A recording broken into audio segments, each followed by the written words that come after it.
I current बन चुका था, R S resistance, L S inductance, plus minus इस डायरेक्शन में करंट उसकी सेंड करने की टेंडेंसी थी। तो हमने देखा था किरचॉफ लॉ लगाने से E minus I R minus L D I by D T is equal to 0, right? So E is equal to IR plus LDI by dt. Let us multiply both the sides by I. So EI is I square R plus LI DI by dt. Right? Do you recognize this quantity E into I?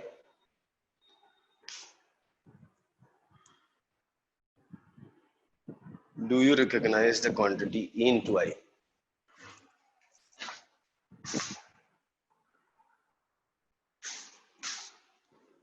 Hello, no क्या बात कर रहा है? E into I याद नहीं है? मत तो रुलाओ यार, मत तो रुलाओ।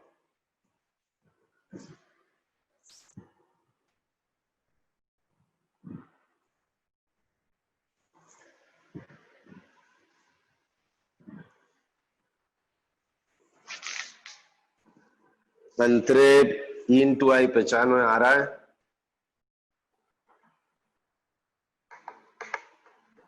कौस्तुभ, सर आपने कुछ कहा क्या मुझे?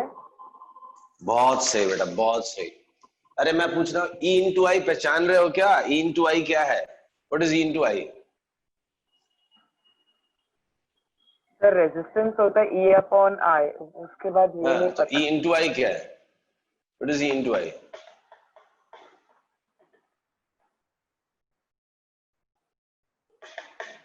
कौस्तुभ है क्या? Kaustubh, sir current. E into I current होता है, और I अकेला क्या होता है?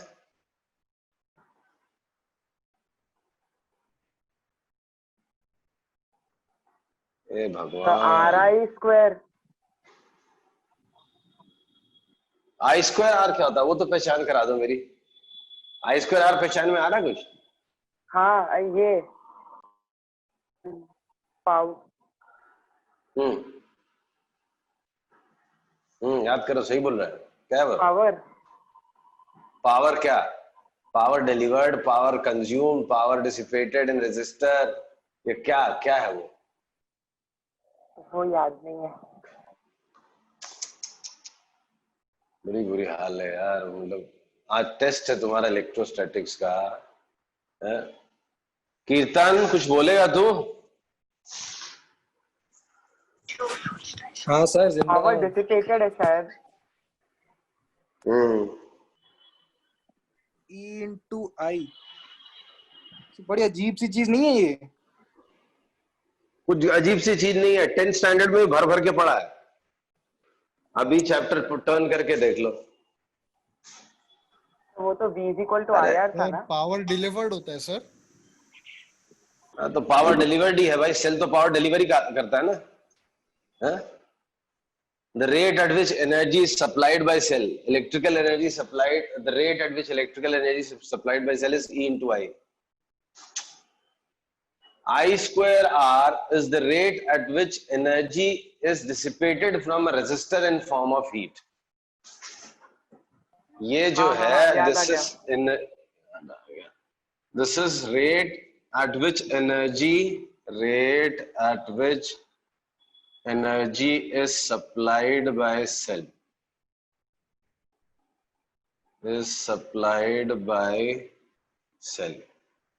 I square R is rate at which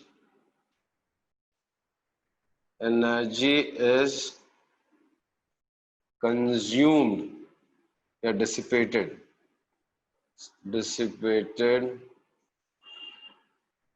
in resistor in form of heat,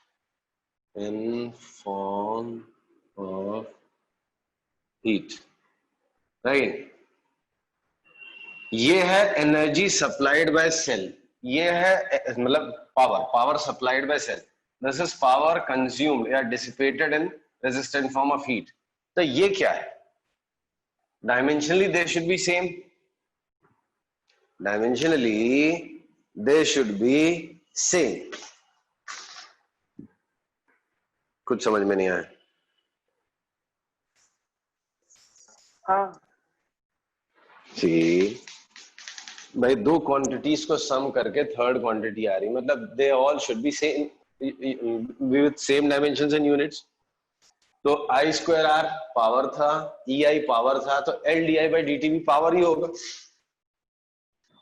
power क्या हाँ डिसिपेटेड है, स्टोर्ड है, क्या है? तो लेफ्ट साइड जो है वो सप्लाइड है, तो राइट साइड दोनों या तो स्टोर हो रहा है कहीं पे या तो डिसिपेट हो रहा है। अब आई स्क्वायर आर तो भाई डिसिपेट हो गया in form of heat. L D I by D T क्या हो रहा है? इंडक्टर में एनर्जी मतलब किस फॉर्म में डिसिपेट हो सकती है? नहीं हो सकती भाई। वो तो क्या है, गुड कंडक्टर है, उसका कोई रेजिस्टेंस नहीं है, तो उसमें कोई हीट के फॉर्म में तो निकल नहीं रही है। दैट मीन्स ये एनर्जी उसके अंदर स्टोर हुई है। एक्चुअली ये एक्सप्रेशन क्या कह रहा है, जो रेट से ये एनर्जी दे रहा है दैट इज ई इंटू आई, ये गरीब स्टोर कर नहीं कर सकता, तो ये हीट के फॉर्म में डिसिपेट कर दे रहा है और ये स्टोर किए जा रहा है। तो supplied by it per second is dissipated in this per second plus stored in it in per second. मतलब this is magnetic energy stored per unit time in the inductor, LI di by dt. DUB, UB stands for magnetic energy stored in inductor. तो L di by dt क्या है? Change in du by dt actually, sorry, rate of change of magnetic energy in inductor is L di by dt. आ रही बात समझ में? मिथिलेश हाँ आज sir. आया नहीं क्या? पावर डिलीवर्ड फोन में लिखा है। क्या बात है, आदित्य आदित्य ने लिखा था पावर। तो ये d U B by d t है, rate of change of magnetic energy of the inductor is L I d I by d t. तो डी यू बी कितना हो गया? L I d I. तो U B कितना हो गया?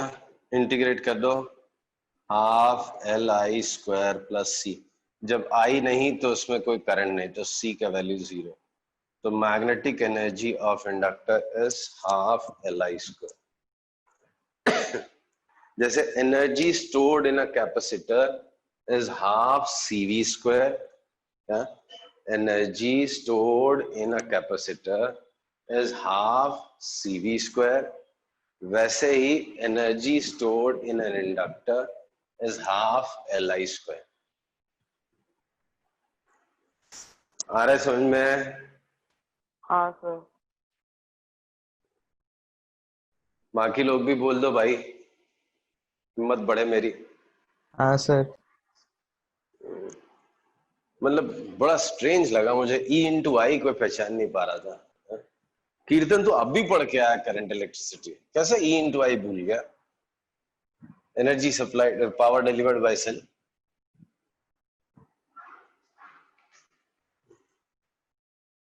ना जैसे हमने इलेक्ट्रिक फील्ड की एनर्जी डेंसिटी पढ़ी थी, क्या थी? बोलो, energy density of electric field क्या पढ़ा था?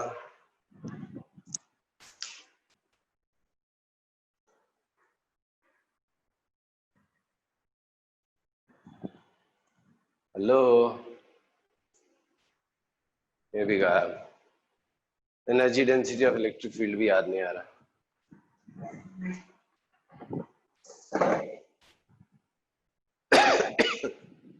Energy density of electric field कोई बताएगा कि वो भी कोई नहीं बताएगा?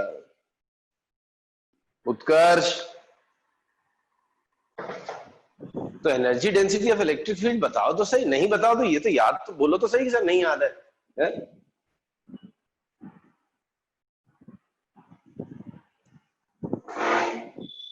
मॉर्निंग बैच की फील दिला रहे हो यार तुम लोग।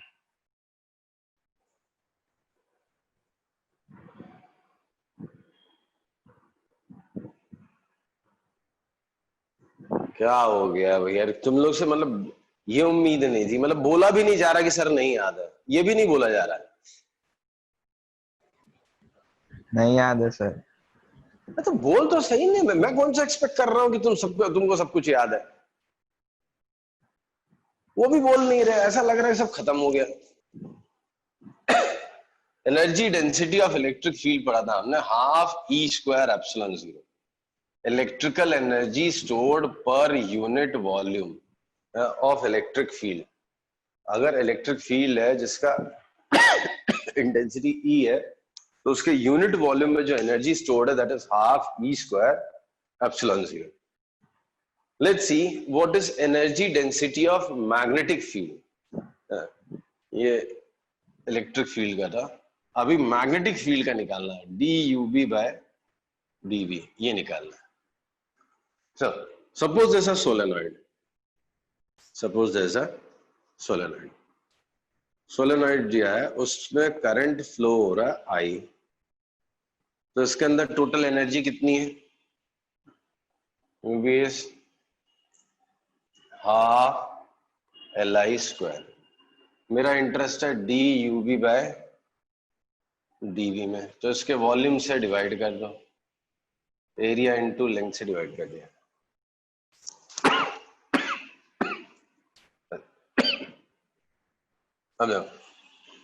मैग्नेटिक फील्ड अंदर कितना है? Mu naught N I, but अगर इसका मटेरियल का जो परमेबिलिटी वो म्यू हो तो म्यू एन आई हो गया, तो आई का वैल्यू कितना हो गया? बी अपॉन म्यू एन, तो half L by A into L, तो B square upon mu square N square, ये हो गया। अब एल आपको याद हो तो एल का फॉर्मूला क्या था? अभी कल ही हमने डिराइव किया था, mu N square L A, ये फॉर्मूला हमने डिराइव किया था किसके लिए? Self inductance of a solenoid के लिए। एन स्क्वायर कट, एक mu cut, A cut, L cut, तो बी स्क्वायर बाय 2 म्यू। अगर अंडर कोर में कुछ भी नहीं है, वैक्यूम है, तो energy density of magnetic field is B square by 2 mu naught, B square by 2 mu naught. तो energy density of magnetic field is B square upon 2 mu naught. जैसे इलेक्ट्रिक फील्ड का एनर्जी डेंसिटी होता है E half E square epsilon naught, तो electric field की जगह यहां magnetic field आ गया, एप्सिलॉन नॉट की जगह यहां 1 बाय म्यू नॉट आ गया। आ रही बात समझ में? हाँ। तो ये कहानी खत्म हो गई सेल्फ इंडक्शन की, ठीक है? हाँ सर। अब रह गया last topic, mutual inductor and mutual inductance. See, जैसे self induction is a phenomena. क्या फिनोमेना था? अपने ही कॉइल में करंट चेंज होने से अपने ही कॉइल का फ्लक्स चेंज होता है, तो उससे एक एडिशनल ईएमएफ डेवलप होता है उसके अंदर, which opposes the cause, right? तो यहां पे एक मतलब उस अपने करंट की वजह से हुआ तो उसको सेल्फ इंडक्शन बोलते हैं फिनोमेना। बट अगर एज्यूम कर लो एक यहां एक कॉइल रखी हुई है, ठीक है, और इसके बाजू में एक दूसरी कॉइल रखी हुई है। इसमें अगर करंट फ्लो होगा, इसको आप स्विच ऑन करोगे तो इसमें करंट बनेगा, तो इसमें कुछ मैग्नेटिक फ्लक्स आएगा, फील्ड आएगा, वो मैग्नेटिक फील्ड इससे भी लिंक होगा, तो सेकंड वाली जो कॉइल है उसका ईएमएफ, सॉरी, उसमें ईएमएफ इंड्यूस होगा कि नहीं होगा? हाँ होगा।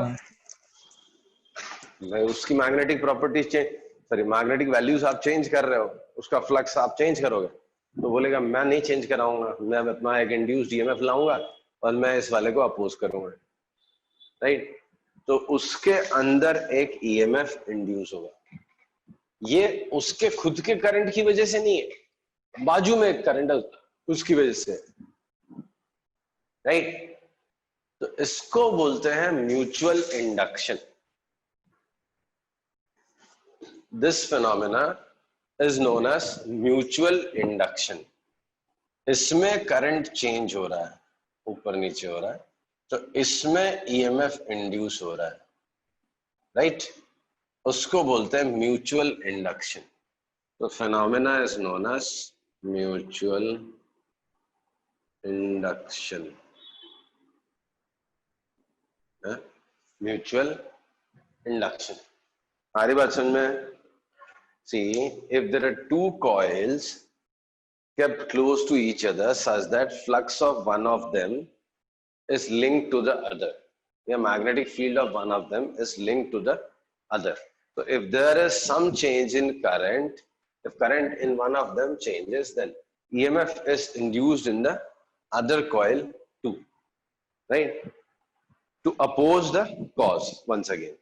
This phenomena is known as mutual inductance. Clear है? हाँ सर। ओके, अब देखो म्यूचुअल इंडक्शन भाई डिपेंड वही करेगा कि इसमें जो फील्ड है, एक का फील्ड, उसकी वजह से दूसरे में फ्लक्स कितना लिंक हो है। अब इसका फील्ड जो है इसमें करंट की वजह से, तो सारा खेल किसका हो जाएगा? पहले एक में करंट जितना भी है उसकी वजह से दूसरे में फ्लक्स कितना है, ये सब कुछ डिसाइड करेगा। कितना ईएमएफ इंड्यूस होगा सेकेंड में अगर पहले वाले का करंट फ्लक्चुएट हुआ, तो ये कौन डिसाइड करेगा? तो this will be decided by due to this current I in the first coil, what is flux linked in the second coil. नहीं, अगर पहले वाले में ज्यादा करंट रख के सेकेंड वाले में कुछ खास फ्लक्स नहीं आया, पता चला एक यहाँ रखा हुआ और एक वो वहां रखा हुआ, तो इसमें करंट चेंज होगा तो उधर कुछ खास फर्क नहीं पड़ेगा। अब पहले वाले में थोड़ा करंट है और दूसरे वाले में उसकी वजह से जबरदस्त फ्लक्स आ रहा है, तो भाई ठीक है ना, फिर इसको थोड़ा सा भी चेंज करोगे तो उसका फ्लक्स बहुत ज्यादा चेंज हो जाएगा, तो उसमें बहुत ज्यादा ईएमएफ इंड्यूस होगा। कुछ नहीं समझ में आ रहा क्या बोल रहा हूँ? हाँ सर। तो थोड़ा हाँ ना बोलते रहा करो ना। पहले में कितना करंट है उसकी वजह से सेकेंड कॉइल में कितना फ्लक्स आ रहा है, ये मैटर करता है। यही डिसाइड करेगा कि म्यूचुअल इंडक्शन कितना हो, राइट। तो flux linked in second coil या one of the coils due to current in one of the coils, first coil, ये क्वांटिटी इंपॉर्टेंट है। इस क्वांटिटी को नाम दिया है mutual inductance of second coil due to first. आ रहा है समझ में? हाँ सर। पता नहीं यार, एक तो मेरा पैर दुख रहा है, मैं पढ़ा रहा हूँ, कोई बोल नहीं रहा कुछ। पहले सेकेंड कॉइल में, मतलब इसमें अगर मैं करंट फ्लक्चुएट कराऊंगा तो सेकेंड में ईएमएफ इंड्यूस होगा, बट इसमें करंट चेंज होने से इसमें ईएमएफ कितना इंड्यूस होगा वो कौन डिसाइड करेगा? वो तो म्यूचुअल इंडक्टेंस डिसाइड करेगा। मतलब इसमें अगर कुछ करंट दिया तो उसकी वजह से उसमें फ्लक्स कितना आ रहा है, current in the first one links how much flux in the second one, ये डिसाइड करेगा। So what will decide how much current flows, sorry, how much EMF will be induced in the second one? For a given current I, या 1 ampere current in the first one, how much is flux associated in the second? So flux linked in the second coil per unit current in the first coil is important, and that is what we say is mutual inductance of second coil with respect to first. ऐसे ही चाहूँ तो मैं M12 भी लिख सकता हूँ, mutual inductance of first coil due to second, and that is flux linked in the first one due to current in the second one. आ रहा है समझ में? हाँ सर। ओके, अब देखो टेक्स्ट बुक में आपको 2 कॉइल्स दिए होंगे, 2 सोलेनॉइड दिए actually, one wounded over the other. एक कॉइल नहीं, एक दूसरा है जो उसके अंदर है, one is well immersed in the other. ये समझो फर्स्ट कॉइल है, ये जो है वो सेकेंड कॉइल है। इसके number of turns per unit length n1, इसका लेंथ है L1 और area of the coil is A1। तो इसका है मान लो N2, L2 एंड A2। यहाँ पे assumption लिया है हमने one is immersed in two, immersed in two मतलब क्या, पहले वाले का लेंथ भी कम और एरिया भी कम। तो one is completely immersed in the second one, ऐसा टेक्स्ट बुक है एग्जाम्पल दिया हुआ, ये एग्जाम्पल है हमारे बुक में। तो just important for us to understand this. तो बुक में निकाल के क्या दिखाया है, प्रूफ क्या करने बोला, mutual inductance of one due to two निकालो and then mutual inductance of two due to one निकालो and show that both of them are equal. तो हमने क्या निकालना है, mutual inductance of two with respect one with respect to two and then two with respect to one, ये दोनों चीजें निकालनी राइट। एंड ये दोनों निकालने के बाद आपको क्या करना है, कंपेयर करना है कि कौन सा ज्यादा है कौन सा कम है या दोनों इक्वल है। So let's check. M12 मतलब क्या, mutual inductance of first coil इसका due to current in the second coil. ठीक, तो इसमें सेकेंड में करंट I2 फ्लो हो रहा है, उसकी वजह से फर्स्ट में कितना फ्लक्स लिंक हो रहा है वो चेक करेंगे। तो फर्स्ट ही छोटी वाली कॉइल है अंदर वाली, तो सेकेंड वाले में करंट है I2, सेकेंड का करंट कितना है I2। हेलो, हाँ सर। सेकेंड में करंट है I2, इसकी वजह से अंदर मैग्नेटिक फील्ड कितना प्रोड्यूस होगा, म्यू नॉट N2 I2 होगा। हाँ इतना फील्ड है, ठीक, लेकिन अंदर वाले का एरिया काउंट होगा, क्यों, फील्ड भरे भर के, लेकिन सिर्फ एरिया इतना ही काउंट हो रहा है, तो इनटू A1। तो पर turn off the first coil कितना फ्लक्स लिंक हो गया, mu naught N2 I2 into A1। But turns कितने काउंट हो रहे हैं इसके, ये इमर्स्ड है इसके अंदर, तो इसके सिर्फ कितने टर्न्स काउंट हो रहे हैं, N1 इंटू L1, तो N1 इंटू L1 इतने टर्न्स, तो टोटल फ्लक्स इतना हो गया। I2 कैंसिल हो गया, क्या बचा, M12 is mu naught N1 N2 L1 A1, mu naught N1 N2 L1 A1। अब चलो M2N निकालते हैं, मतलब flux linked in the second coil due to current in the first coil. इस बार करंट पहली कॉइल में I1, इसमें करंट है, इसकी वजह से फील्ड कितना प्रोड्यूस हुआ, म्यू नॉट N1 I1, इसमें कोई शक, करंट जो आएगा mu naught N1 into I1 आ गया। ठीक है, अब देखो जो फील्ड है वो रहेगा तो सिर्फ इसके अंदर ही सॉलिड, बाहर निकलते ही तो खत्म, मान लो लाइंस फैल जाती, राइट। हेलो, तो जो फ्लक्स है, भले इसका एरिया बहुत बड़ा है, लेकिन फ्लक्स तो सिर्फ इतने छोटे एरिया में ही है ना, लाइंस तो इसके अंदर ही है बस। तो एरिया, इफेक्टिव एरिया कौन सा होगा, इस बड़े वाले का एरिया नहीं काउंट होगा, सिर्फ अंदर वाले का एरिया काउंट होगा, into N1 L1 into N2 L1। तो आप बोलो ये तो जबरदस्ती हो गया, L1 लिया और फिर N2 ले लिया, वो इसलिए क्योंकि मुझे इसका जो इमर्स लेंथ है उतना ही मैटर करता है, वो L1, लेकिन number of turns per unit length तो बड़े वाले के काउंट होंगे ना।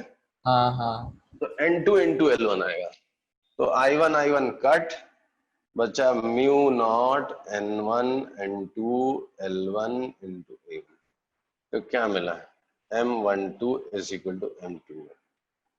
जो जैसी कॉइल हो, जहां रखी हो, कोई फर्क नहीं पड़ता, एक का इंडक्टेंस दूसरे की वजह से उतना ही होगा जितना दूसरे का इंडक्टेंस पहले की वजह से होगा। आई बात समझ में? हाँ सर। हाँ सर। तो इस तरह से ये चैप्टर हो गया कंप्लीट।